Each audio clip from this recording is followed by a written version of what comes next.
Greetings, everyone. Welcome to another session of, what do we want to call this? I think we're calling it Forbidden Books. I don't have that listed on my channel. It's just under my name, Stephen Notman. Welcome to you, coming from the Devil's Isle of Bermuda. Once again, no need to dox me. I'm right here.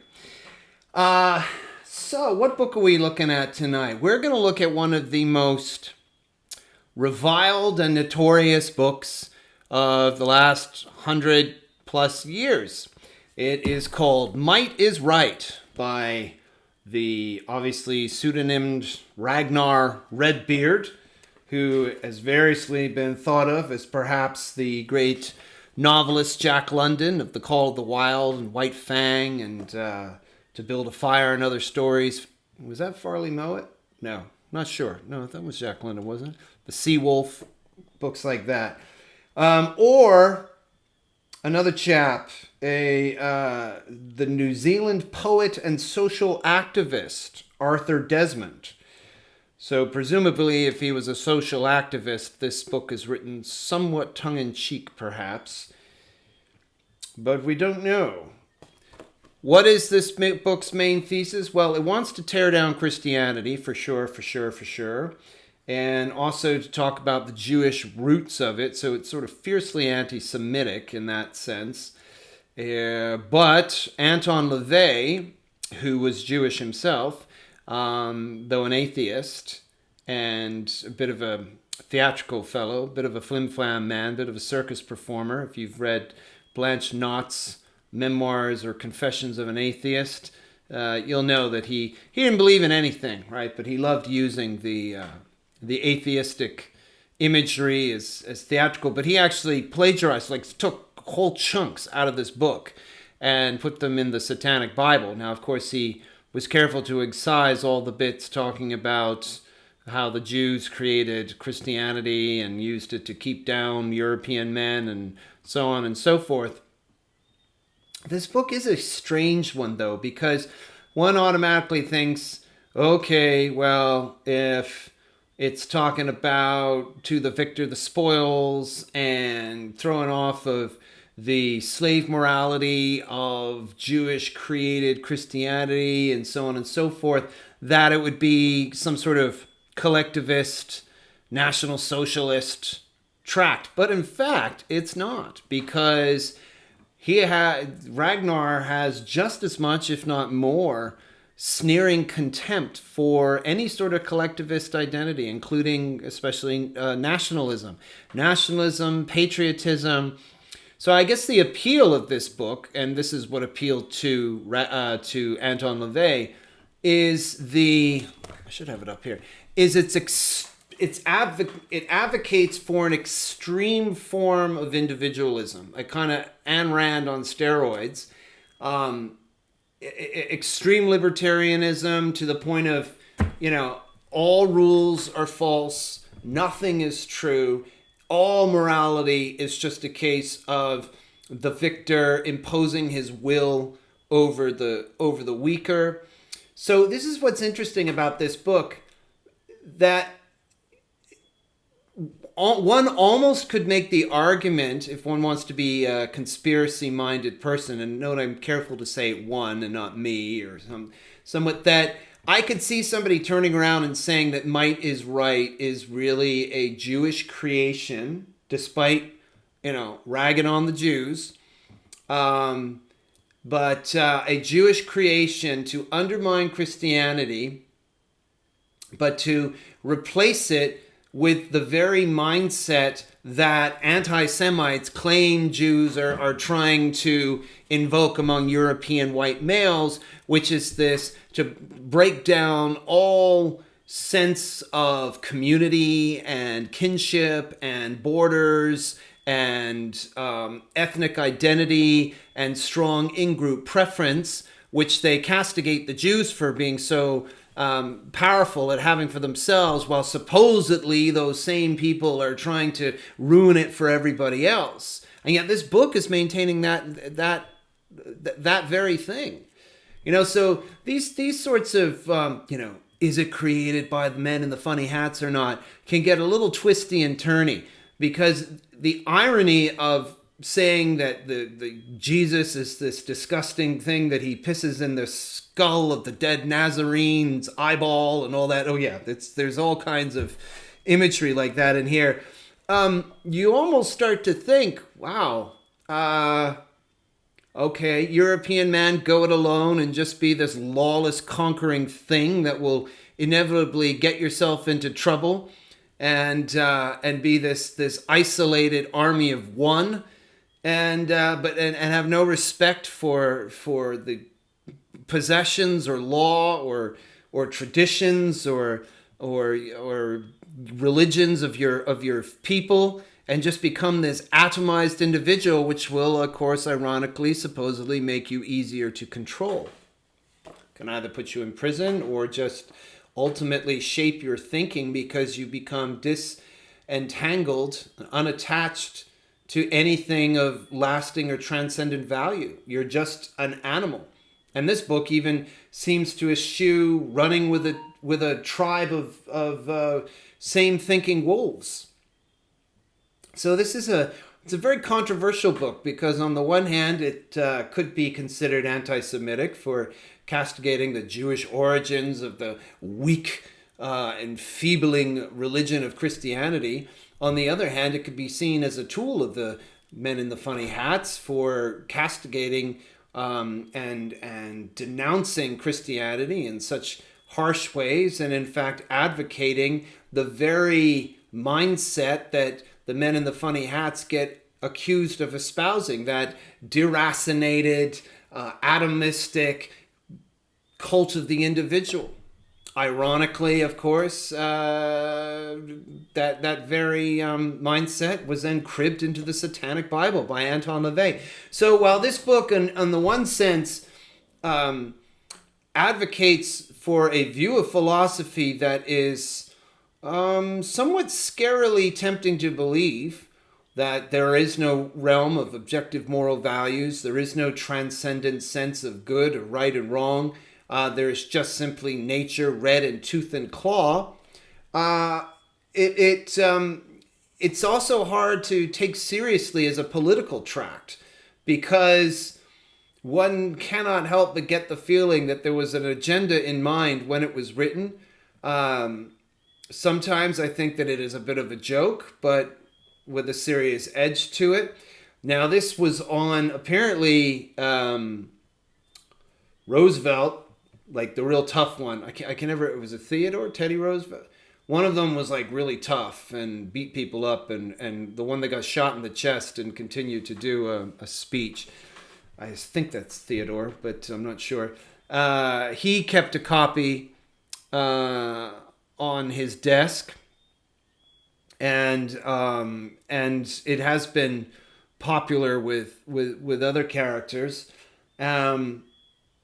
But I'm just going to go through some of the salient parts and show you. I mean, Sophocles, it's very much a return to the mindset of the ancient Greek hero, the Spartan-esque attitude of King Leonidas, except with King Leonidas, at least the Spartans were loyal to Sparta. Yes, they decried and despised weakness, and laughed at the face of death and of weak-minded morality, and would hold the Nazarene philosophy with utter contempt. However, they still had this sort of in-group preference. 300 of them held off the vast hordes amassed against them. But this book would even say that is somewhat of a joke. And would basic, and it is a book of contradiction, because he does talk about our northern race and decries racial mixing, blaming it for the destruction of ancient civilizations. He also goes on to slam Marx and the nurture argument of human development. So he's slamming Marx, but at the same time fully embracing Marx's idea that Christianity made people weak and was the opiate of the masses and kept them in their chains. Now, of course, Marx was apparently Jewish. He's also, though, castigating the Jewish origins of Christianity. So This book has all kinds of anti-Semitic overtones, but it can't seem to keep straight as to who's responsible for what, which is why it can be seen as both an anti-Semitic tract and a book presumably written by those members of the tribe to get in service of the long war against Christianity. So, although this is an obviously offensive book, it has had some interesting influences over people. It begins by saying a man's opportunities are never exhausted so long as other men possess millions of acres and thousands of tons of gold. Here is the goal of the Caesars, the Nebuchadnezzars, and Napoleons in the days that are coming. All is ready. So Caesar carried off the treasures of Egypt, Greece, Gaul, and Rome. Napoleon looted the money vaults of Venice, Vienna, Madrid, Berlin, and Moscow. Nebuchadnezzar plundered the Temple of Zion, where the Jews kept all their deposits, and drank his beer and wine out of Jehovah's pots of gold. They were three great men, were they not? And in their greatness consisted. They seized their opportunities. The victor gets the gold. Virtue is rewarded in this life, remember. Natural law makes no false judgments. Its decisions are true and just even when dreadful. The victor gets the gold and the land every time. He also gets the fairest maidens, the glory tributes. And why should it be otherwise? Why should the delights of life go to failures and cowards? Why should the spoils of battle belong to the unwarlike? That would be insanity, utterly unnatural and immoral. All else is error. The natural world is a world of war. The natural man is a warrior. The natural law is tooth and claw. All else is error. A condition of combat everywhere exists. Indeed. So, here. I break away from all conventions. Alone, untrammeled, I raise up in stern invasion the standard of strong. I gaze into the glassy eye of your fearsome Jehovah and pluck him by the beard. I uplift a broad axe and split open his worm-eaten skull. I blast out the ghastly contents of philosophic whited sepulchres and laugh with sardonic wrath.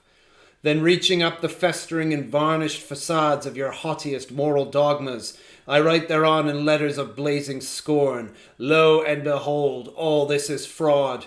I deny all things, I question all things, and yet, gather around me, O ye deaf defiant, and the earth itself shall be thine, to have and to hold.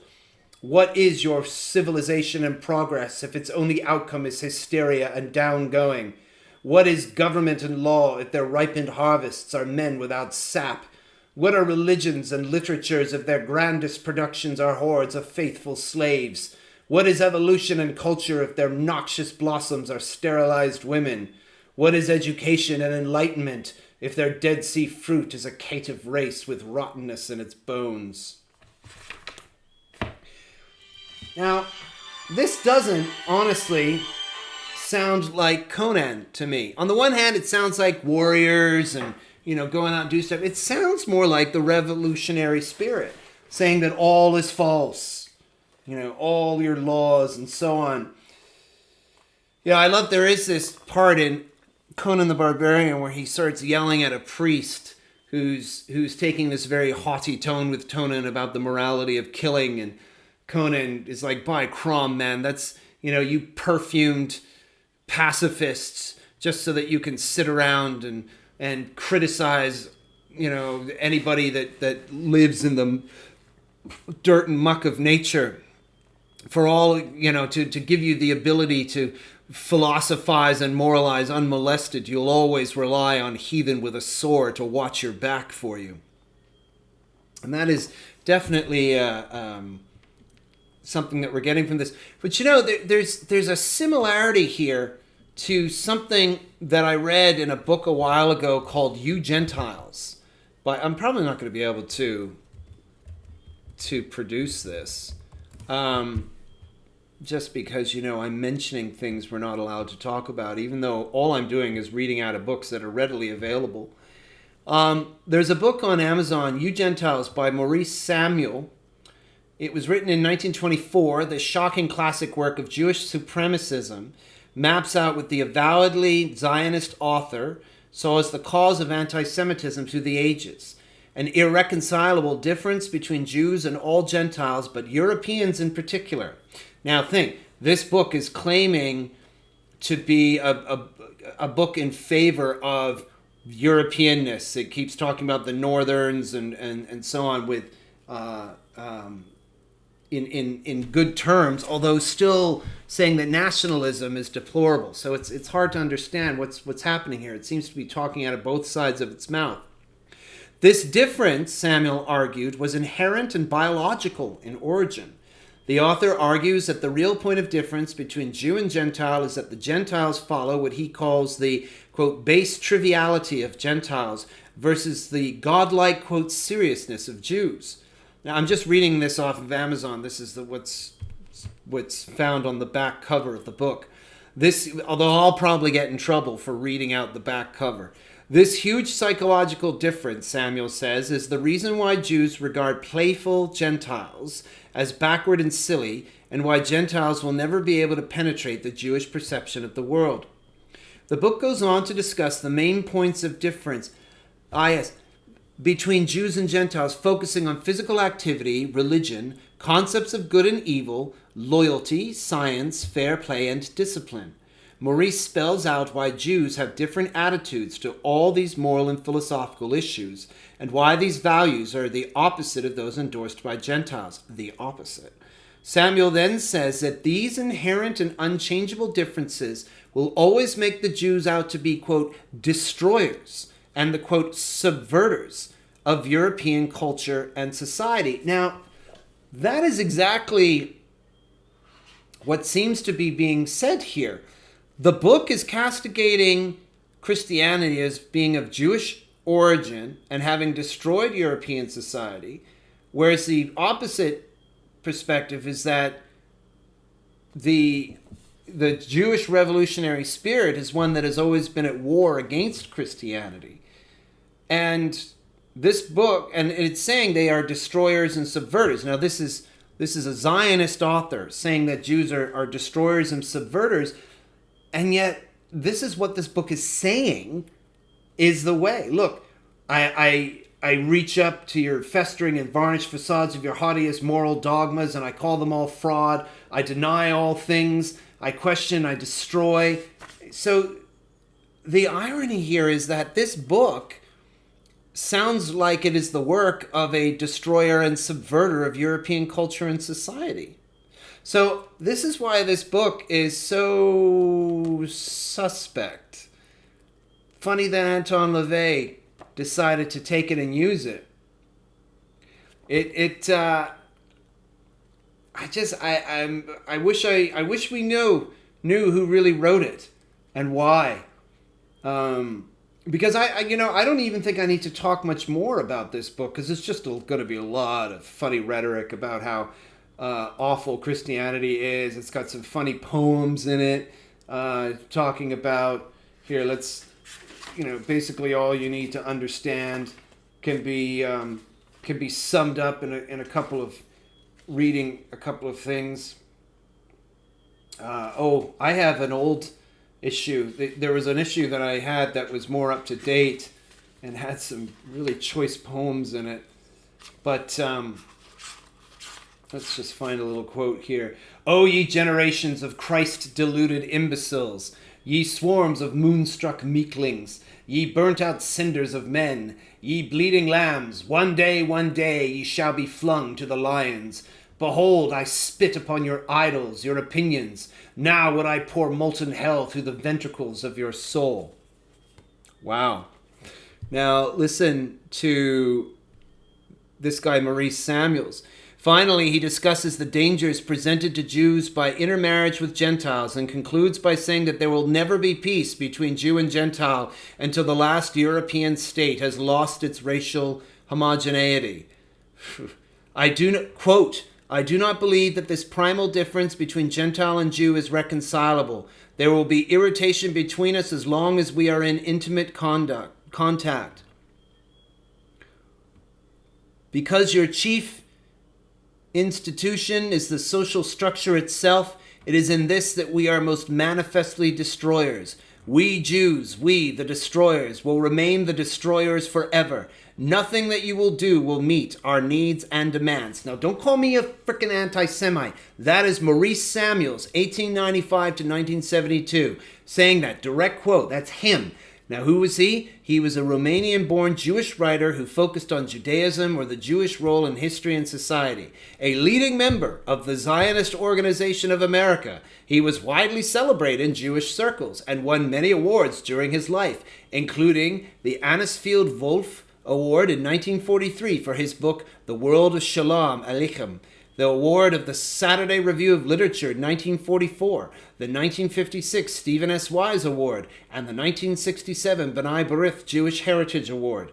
In 1964, Brandeis University awarded Samuel an honorary degree, Doctor of Humane Letters. On the day of his death in 1972, Samuel was to have been in Israel to receive the Manger Prize for Yiddish Literature, for which he had been nominated by the Israeli president.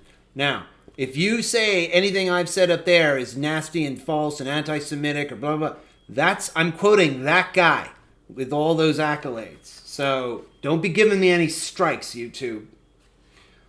But what's interesting is just how much this book sounds. My point is that this book, in crapping all over Christianity, but also talking about we, the European Nordic people and all that sort of thing, should not be racially integrated with the Jews and all that kind of thing. It's exactly what this guy's saying, except he's saying that the Jews should not mix with the Gentile.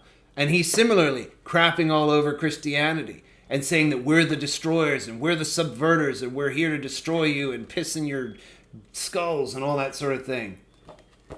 So is this book simply a white European male version of white European supremacism that matches up to the Jewish supremacism of the ultra-Zionist Maurice Samuel?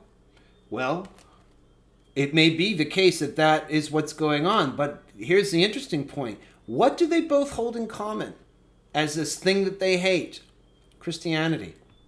The Maurice Samuel says that Christianity is held back his people and must be and the civilization of the Gentiles must be subverted and destroyed, and Christianity must be taken down, which is oddly enough the same thing that this book is saying, taking the Marxist view, who was also Jewish, that Christianity has made the European man weak and ineffectual. And Nietzsche took that view as well. So who's right? Well, it is certainly the case that pacifism has become the default teaching of all of traditional Christianity, Orthodox, Catholic, and Protestant, for the last several decades. It has become meek and mild, but at the same time, it's been arguably the case that Freemasonry and other interest groups have very successfully infiltrated it and changed it. Now social justice seems to be, a sort of Marxist social justice has infiltrated the church and seems to be changing doctrine. What was traditional Christianity? The one that actually conquered all of Europe. Christianity, folks, is a fighting religion. I mean, this is the irony about these weird Nazi guys. These Nazis talk about, oh, we need our strong old gods, Wotan, Christianity made us weak, which is exactly what they were. Edward Gibbons was saying, you know, when the Roman Empire fell, oh, Christianity, it's made us weak. But I'm like, yeah, but all your pagan gods were defeated by Christianity. It's spread throughout the continent. So you claim it made people weak, and yet it seems to have triumphed over all of your local European deities. So which is it? Does it make you weak, or was it more powerful than you to begin with? I don't know.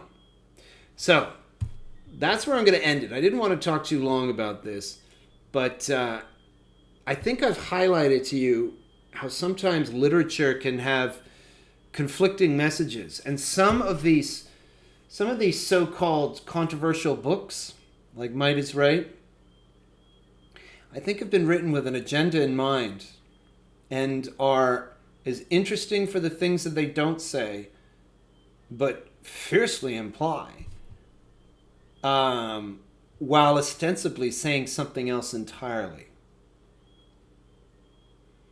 And that, I guess, is why it's a book that's now banned from Amazon, having been there in multiple versions for ages. And why it's still a darling of the Church of Satan. Anton LaVey and Peter Gilmore wrote the foreword to the new edition. Now, Peter Gilmore, in the version that I used to have, talked about, oh, well, there's a lot of terrible things spoken against, gays and Jews and whatnot in this book, and racism, and of course, we're against all those things. We're fiercely progressive. And yet, here's the funny thing, he says, don't take on those attitudes expressed in the book, but take on... But he was saying, use this text to take on the attitude of destroying the civilization that's there, because you have to adopt the mindset in order to make true progress in the name of humanity for alleged persecuted minorities. You have to be willing to tear down and destroy all of civilization, presumably so that somebody else can build it up. Government? Are you really just espousing really a way to build up the power of the state? See, this is why I think it was really on Roosevelt's desk. It wasn't that he thought, oh, Might is Right, it's fun. It's that tracts like these are really good at fooling gullible people into thinking that they're actually resisting the state, when in fact they're playing right into the hands of the state when they espouse this sort of philosophy. When they check out and become radically individualist, then they're no longer a threat to anybody, particularly the state. And ironically, the state is justified in its actions by saying, hey, if you take the view that might is right, then how can you get mad at me, the state, when I'm more powerful than you? So submit, little one. The book is a big joke.